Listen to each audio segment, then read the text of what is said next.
আজ বিকেলে দেখা করবে তো? আবার হবে তো দেখা, এই দেখা শেষ দেখা নয় তো।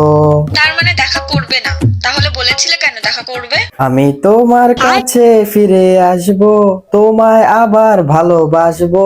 এটা শ্যামল মৈত্রর সেই কালজয়ী গান তো। তুই এত পুরোনো গান শুনিস? আমি তোমার ছেলে হতে পারি বাবা, কিন্তু গান শোনার দিক থেকে তোমার থেকে কম না কিন্তু। আমি তোমায় ফুল তোমায় আবার রাখো তোমার ভালোবাসা। এমনিতেই কাল রাতে আমায় গুড নাইট না বলে ঘুমিয়ে পড়েছিলে, মনে আছে? প্রাণ যায় চক্ষু না চায়, মরিল কি তোর দোস্তর লজ্জা। চুপ করো তো, 22 বছর ধরে কান মাতার লজ্জা খেয়ে আজ আবার আমার লজ্জা শিখাতে আসছে। উফ, আমার সবকিছুতে তোমার বাড়াবাড়ি, এই বাপ বেটা একই রকমের। উফ, আমাকে তোমাদের মাঝে টানছো কেন এখন? আমি গান শুনছি, গানটাও শুনতে দেবে না ভালো করে। না না, শোন শোন, বাবার পকেট মেরে দামি হেডফোন কিনেছিস গান শোনার জন্যই তো। শোন শোন, আমি তোমাকে যেটা কিনতে বলেছিলাম কিনেছো?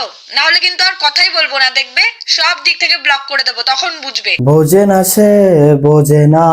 কিরে তুই শুধু গানের সুর পাল্টাস কেন? আরে ও গান শুনলে তো তারপরে চেঞ্জ করবে নাকি? আমি ফাইসা গেছি, আমি ফাইসা গেছি, আমি ফাইসা গেছি মাইন কার চিপায়।